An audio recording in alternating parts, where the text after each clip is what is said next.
What is going on, FA Nation? My name is Justin Fensterman, along with my buddy Sean Mitchell over here. And on a wild day, let's talk some NBA. 11 games on this Monster Monday slate. Mitch, what's going on, man? How are you? It's been a minute. I know, man. Busy. I stay busy. So it's fun to be back. It's good to be back. I haven't done one in a minute, so I'm looking forward to it. I know, yeah, like you mentioned, it's going to be a crazy night. This live stream is probably not going to matter much considering everything is going to change within the next hour probably. Yeah, what are you doing? Why are you underselling our stream? Not at all, Sean. There are going to be no more. I'm not saying there won't be any value in it. I'm just saying that it's definitely all going to change here in about an hour. The whole freaking slate is going to be value here. So let's talk about some of the injuries that you all are going to be faced with tonight because things are about to be crazy. We've got about two teams, currently the Mavs being one, that most of the team are questionable. So that's going to be fun. Right now, as it stands this very moment, Darren Fox is out, Donovan Mitchell out, Trae Young out. Same with Kawhi Leonard, Colin Sexton, Zach LaVine, Chris Boucher, Lou Dort, Michael Carter-Williams, Will Barton, Larry Nance Jr., Gary Trent Jr., Luke Kennard, Serge Ibaka, Otto Porter, Robin Lopez, Luke Williams, Cam Reddish, Alec Burks, Jay Crowder. And here's some other ones that we recently found out about. Luka Doncic, part of the Mavs contingent, which is most of the team that's hurt. He's questionable. Joel Embiid is questionable. Kristaps Porzingis is questionable. Russell Westbrook was questionable, but he will play. Dennis Schroeder is questionable. Same with Tobias Harris. Steven Adams is questionable. Dorian Finney-Smith as well. Terrence Ross. Josh Jackson now out. He's sick. Tyler Hero is questionable. Furkan Korkmaz is as well. Josh Richardson questionable. Same with James Ennis, Danny Green, Kendrick Nunn, James Johnson, Rudy Gay, Maxi Kleba, Lonnie Walker, Rajon Rondo, Tony Bradley. We've got some guys on minutes limits, including Rashawn Holmes and Rui Hachimura. Lonnie Walker, Tony Bradley, and finally, Ben Simmons, who's been sick, expected to play. I don't think I missed anything, Sean. What do you think? I don't know, man. I think you hit it all. I mean, I did. It sounded good to me. All right, then let's move on to John and Pemba's DFS NBA playbook on fantasyalarm.com, which he's probably going to be updating over and over and over again. But let's talk about the high-priced guards because now that we know that Westbrook is playing, Sean, are we all aboard the Westbrook train or are you looking elsewhere for point guards? I mean, I think everybody kind of got let down a little bit by him last time out last night. He didn't exactly have the Westbrook game that we have come to have known over the last couple of weeks. But nonetheless, yeah, it's a good matchup here again against the Spurs. The guy's been playing absolutely great. Every good player is going to have a down game. But yeah, I mean, as far as the top price, I think he's clear cut because there's really, De'Aaron Fox is out, Trae Young is out, Luka is questionable. Well, actually, Sean, I have to cut you off. We just got some news here. Luka Doncic, now probable. Let me read you some. We've got some news here. Luka, now probable. Kristaps Porzingis is listed as doubtful. Okay. Dorian Finney-Smith is probable. But Josh Richardson is doubtful going into this game. JJ Redick, now doubtful going into this game. And in a bizarre twist of fate, Sean, look who is set to make his debut for the season. Chris Dunn, of all players, is going to have himself a minutes restriction. But it's looking like we're going to see Dunn. But the big pieces of news there, Luka's now probable, Porzingis doubtful, Richardson doubtful, and Dorian Finney-Smith is probable. So that changes everything now when it comes to Mavs value. Yeah, I mean, and it definitely changes that top price, too, there for the point guard spot. Because, if we're going to get Luka here without KP against a Sacramento team that is also depleted on a back-to-back as well, yeah, I mean, you're looking at maybe 40% Luka here without Josh Richardson as well. That's definitely a big thing. Russell still has to deal with Bill, who's actually coming around a lot lately. Been playing extremely well. I think he had over 35 actual last night. He's, gone for 45 plus in his last 5 or 6 games. Had another good one last night. So yeah, I mean, I think that definitely throws a wrench into things here, and you can't just fully go all in on Russ just for that simple fact that now we know Luka is playing in that late night hammer. And Sacramento has actually been pretty bad against the point guard spot. I think they're giving up. Suck all around, Sean. Let's be real here, man. They've been awful against most positions, but yeah, this is definitely a big thing. It makes me really like Luka a lot now because I think a lot more people will play Westbrook over him. So yeah, I mean, I think at a little bit of a price differential, I think that Luka, I mean, obviously is the GPP pivot, but yeah, I think it's really interesting now with Luka in. How do you feel about Ja with Jaron Jackson Jr. now back in the mix? I mean, Ja's been playing really well. I mean, I think it also is helping his assist numbers. I think it's giving teams not the chance to double team Ja, as near as much because now Ja, Jaron Jackson is leading the team in usage for the first couple of games, only playing like 15, 20 minutes the first game, then he played 24 the next game. That's really interesting. We knew that he was a usage monster, and now he's coming in, he's taking up a lot of usage, which you would think that Morant would be the one to get negatively impacted by that, but it's not been the case.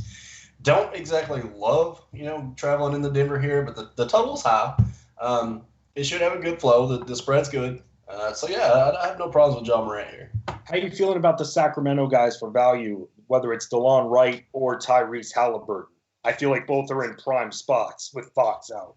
Right, yeah, I think Halliburton obviously is your first look. And John made a good point in the playbook about how DeLon Wright still did see 27 minutes, but nonetheless, Halliburton played 37 minutes. If we can probably expect that he probably won't play that many again. But again, it's a good spot here. Late night hammer. Halliburton put up near 42 fantasy points last night. He's going to be the main guy carrying the ball. He's going to handle the ball the most, and he's going to make plays. So yeah, I think Halliburton's definitely a good look, especially on FanDuel where he's a little bit cheaper.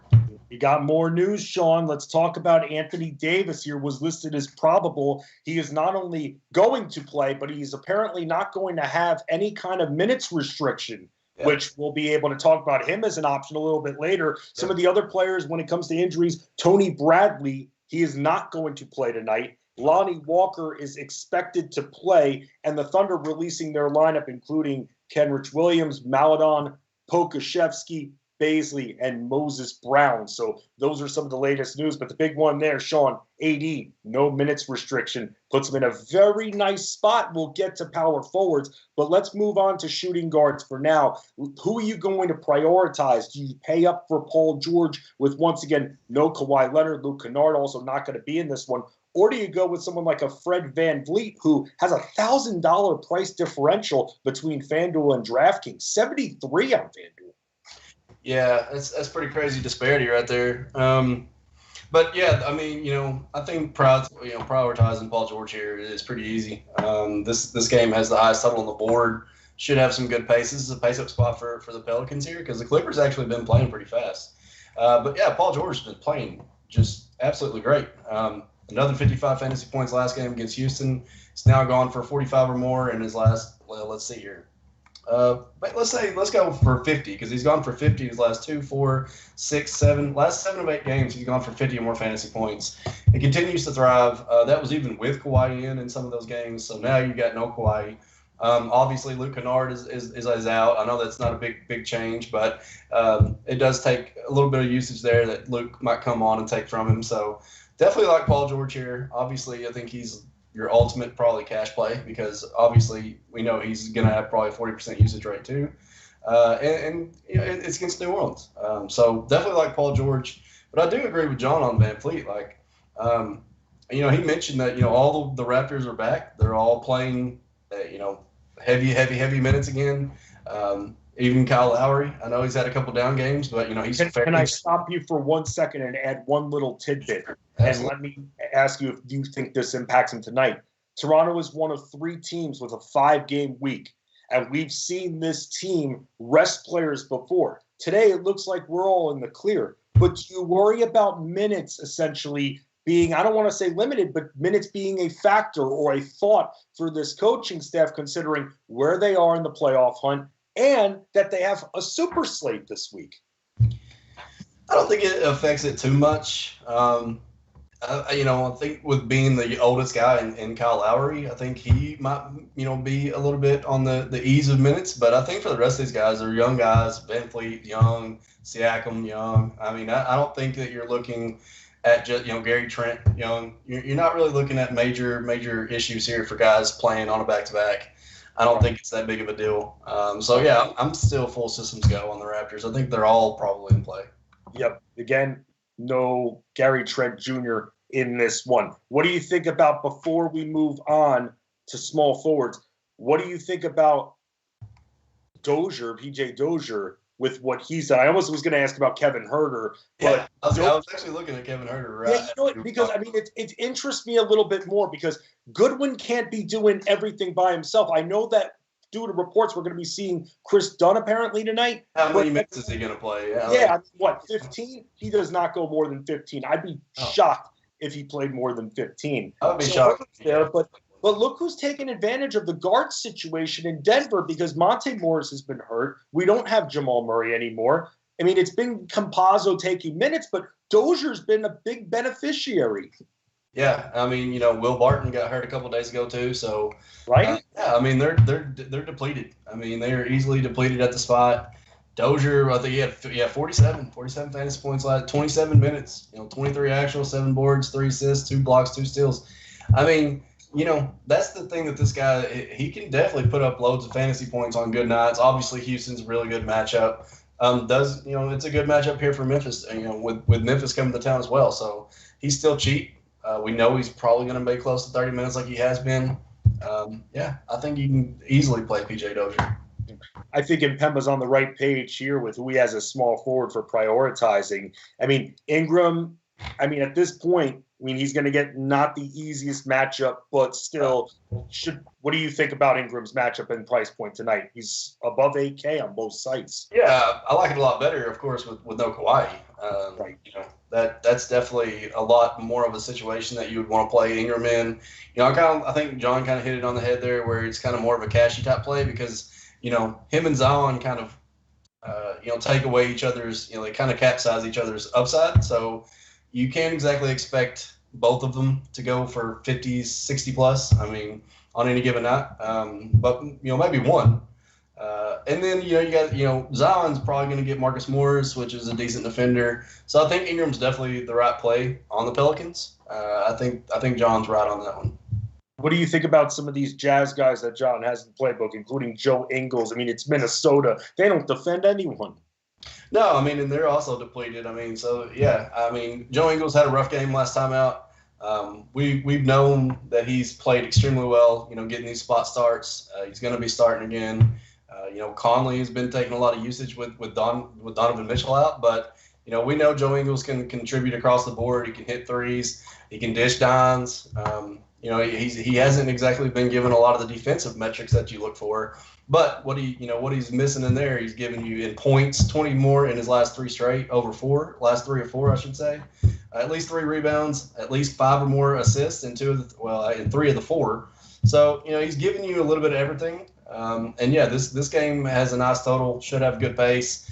It should be a little bit of a pace up spot here for Utah. So I definitely like Ingles again. Going right back to that. I like Bogdanovich tonight. Going up against Detroit. I think that's a strong play. Sub 8K. I never thought a few months ago I'd be essentially pimping this guy for DFS in the 7Ks. But, hey, he's been getting it done. Those mid-court players for the Hawks are still out. And, again, no Lou Williams for this one. Let's say with Lou out, easily. He's going to literally probably have a 45% usage tonight. And Detroit has been absolutely getting – dismantled by wings, by guards. So well, it's like, look, I'd love to say Porter as well. You can use them both on FanDuel, but Porter is 85 on DraftKings, and you have Bogdanovich who's 78. Who am I going to use? I like Porter's skill set a little bit better, but I'm going to go with Bogdanovich there. It's almost not even a thought. Yeah, let's move on to the bigs here, Sean, because look, when it comes to no minutes restriction, do you believe that? Is it worth it? Because this price point, it's at 9.2, 9.4 for Anthony Davis, only going to go up. How are you handling AD against this Magic front court that's virtually non-existent? Yeah, they're definitely struggling. I am worried about AD. Played 28 minutes last time out, but John kind of explained in detail why. And I know he's kind of a top play. How many minutes do we expect AD to play? Do we expect him to play 38? Because I don't think so. I think we might see 32, 33. I think that's pushing it, Sean. Yeah, I honestly think you're looking at 28, 30 max, and it's against Orlando. You don't think the Magic are in for an ass whooping? Oh, I mean, not saying that, but I mean, you got to remember they've got Andre Drummond now, who's eating the glass. So it's a thing where John made a good point where Drummond had 7 or 8 rebounds last game. Anthony Davis had 3. I mean, Right. if he's going to continue to steal the rebounds from AD, and that's easily hurting AD's upside. I mean, I'll say this. Right now is probably the time to play AD, as you mentioned, because his price probably will go up. But at the same time, if we think back, 2 months ago, whenever AD was playing, he was rarely over 10K. And that was because LeBron was taking a lot of the usage. Right. And now, I know they're not with LeBron, but they added Andre Drummond, who is also a high-usage player.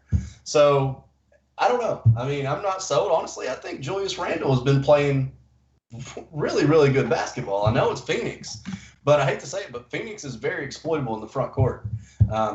Yeah, I know that Julius Randle is priced up a little bit more, but Julius Randle has been playing like an MVP caliber player, and I think he's my top priority as a power. Oh, they're adding so many more players to the MVP discussions. It's so cute. I'm reading articles everywhere. Chris Paul in the discussion. By the way, I think he absolutely should be in that discussion. Oh, I agree. You think the Suns are anywhere close to the top without him? You think it's a fluke? Look what he did with the Thunder last year. Not a fluke anymore. That's consistency.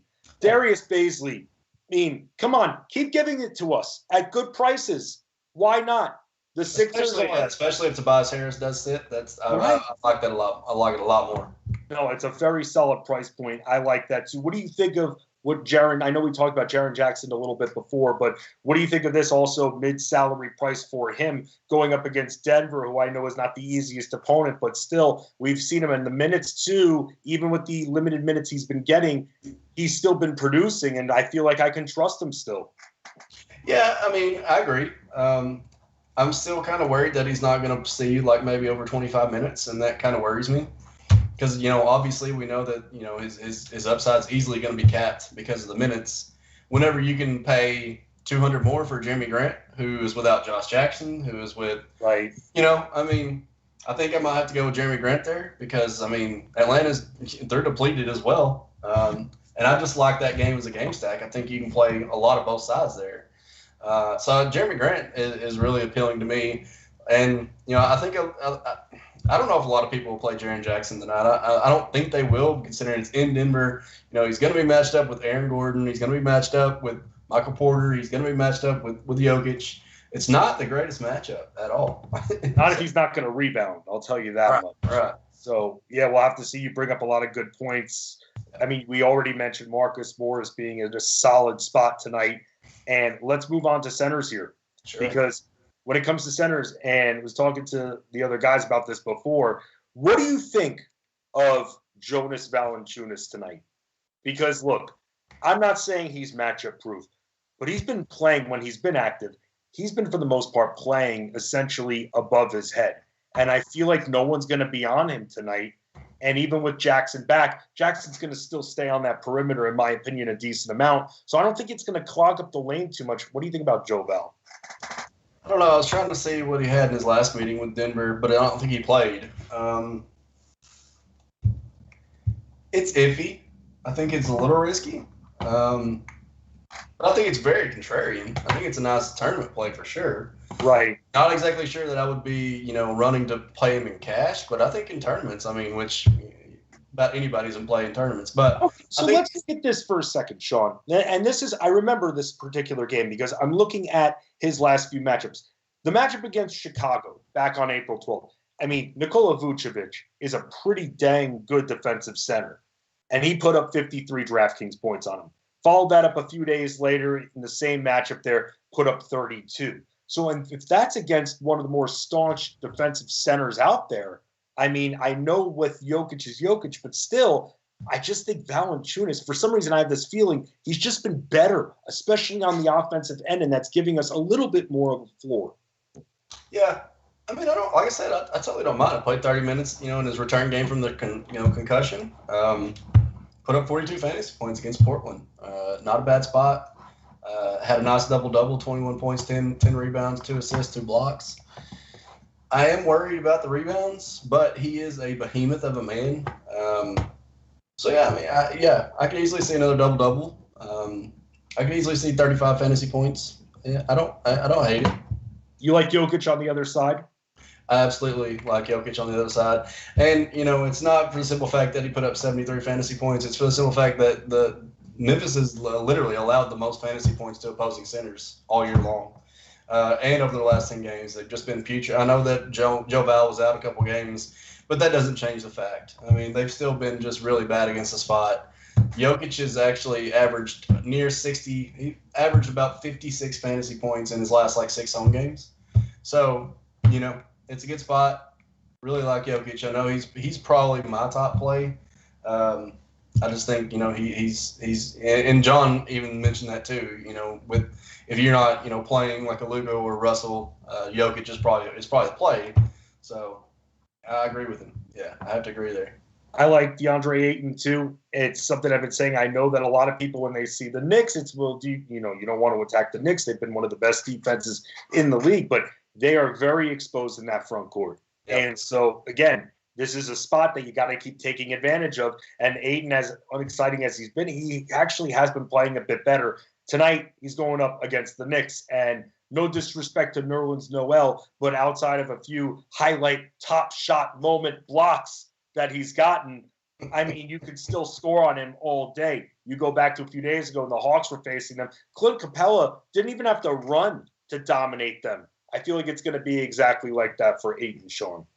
Yeah, I don't mind that. Or you can just go down to Jared Allen, who just, fresh off almost a 50 burger, and he's only 5.7K on FanDuel against Toronto, who's doesn't have Chris Boucher tonight. They're going to be likely rolling out Siakam at center, who's, I'm sorry, but a little bit. Ken Burch, dude. Or Aaron Burch. Ken Burch. What about Ken Burch, dude? Come on, Sean. Give the man his due. Give him his credit, Sean. You just bumped Jared Allen up a few more tiers for me there. Appreciate that, man. Or, you can just kind of look at, Daniel Gafford, who's, I know he's been a little bit inconsistent lately, but, the guy's been smashing whenever he's been able to get on the floor. Last night, played 27 minutes, almost 39 fantasy points, over 38 in his last 2 of 3. The guy's been playing extremely well. No Robin Lopez, so throw me some Gafford. Okay. Especially on DraftKings. Let's talk about Ken Burch for a quick second. Okay. So Ken Burch now. If for some reason Ken Burch can put up some kind of 10-7-1, because he's been a blocks machine lately, actually, Sean. So he blocked shots in his last 6 games, if I'm doing math correctly. If he can do that within 10-7, we're in good graces. 4,800. I mean, this guy has to get 25-plus minutes tonight.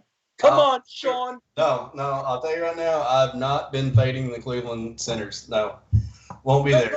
No, it's not that you're fading the Cleveland Centers. It's Ken Burch on the Raptors, man. No Boucher. This guy's getting minutes, Sean. I'm done selling. He's been getting minutes. I just don't like the spot. And that is why it's awesome to be with Sean Mitchell and everybody else. We all have differences of opinions here. You're going to have to decide. You need some value. Half this slate is going to go up in flames soon enough. We're awaiting a bunch of injury news. You can give Sean a follow on Twitter at smitchell17. You give me a follow at FenceDSports. Make sure you get in the chats. Stay on that injury news. 11 games to dominate to start our week, because we always dominate. There isn't any other option.